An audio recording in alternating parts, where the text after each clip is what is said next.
புனித Francis Lawrence இத்தாலியில் Francis என்னும் நகரில் 1559 ஆண்டு ஜூலை 22 நாள் ஒரு பணக்கார பெற்றோருக்கு ஜூலியோ சீசார் ரூசோ என்பவர் பிறந்தார்.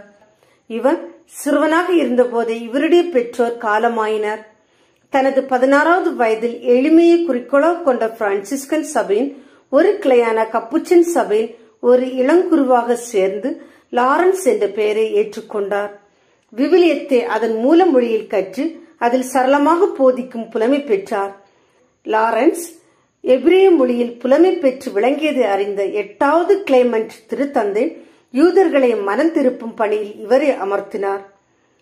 ரடால்ஃப் II என்னும் பேரரசர் லாரன்ஸின் தலைமைத்துவ திறமைகளை கண்டுணர்ந்து துருக்கி படைகளின் பயமுறுத்தலை முறியடிக்க ஜெர்மனி நாட்டின் இளவரசர்களை ஒருங்கிணைக்குமாறு லாரன்ஸை கேட்டுக்கொண்டார். லாரன்ஸ் ஜெர்மனிய கூட்டுப்படைகளின் தலைவரானார். மேலும் சிலுவையை உயர்த்தி பிடித்தவாறு போரில் வீரர்களை முன்னின்று வழிநடத்தினார். அந்த படையெடுப்பில் அவரது பங்களிப்பு ஒரு தீர்க்கமான வெற்றியை பெற்று தந்ததாக கருதப்படுகிறது.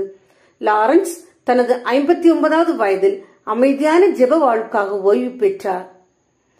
இருந்தாலும் நேபிள்ஸ் நாட்டில் தொந்தரவு கொடுத்து வந்த ஸ்பானிய தூதரை மாற்றுவதற்கு பிலிப் அரசரை சம்மதிக்க செய்ய ஸ்பெயின் நாட்டுக்கு அனுப்பப்பட்டார் லாரன்ஸ்.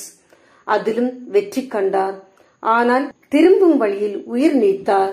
இவர் ஒரு நாட்டின் தூதராகவும் தனிமத குருவாகவும் இருந்தாலும் லாரன்ஸுக்கு விவிலியம் படிப்பதிலும் போதிப்பதிலும் அதிகம் நாட்டம் இருந்தது. இவர் 9 தொகுப்புகள் கொண்ட விவிலிய போதனை பொழிவும் விளக்க உரைகளையும் வெளியிட்டார். 23ஆம் யோவான் திருத்தந்தை 1959ஆம் ஆண்டு இவரை திருச்சபையின் தத்துவ இயல் ஞானியாக அறிவித்தார்.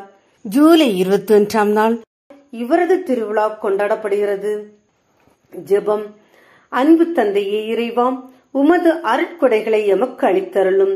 எந்த சூழ்நிலைகளிலும் தவறுகளுக்கு துணை போகாமல் உண்மைக்கு எடுத்துக்காட்டாக வாழ்ந்து உமது மேன்மையை எங்கள் சொல் மற்றும் செயல்களின் வழியாக எடுத்துரைக்க கிருபை செய்யும். ஆமீன். புனித பிரான்சிஸ் லாரன்ஸ் எங்களுக்காக வேண்டிக் கொள்ளும்.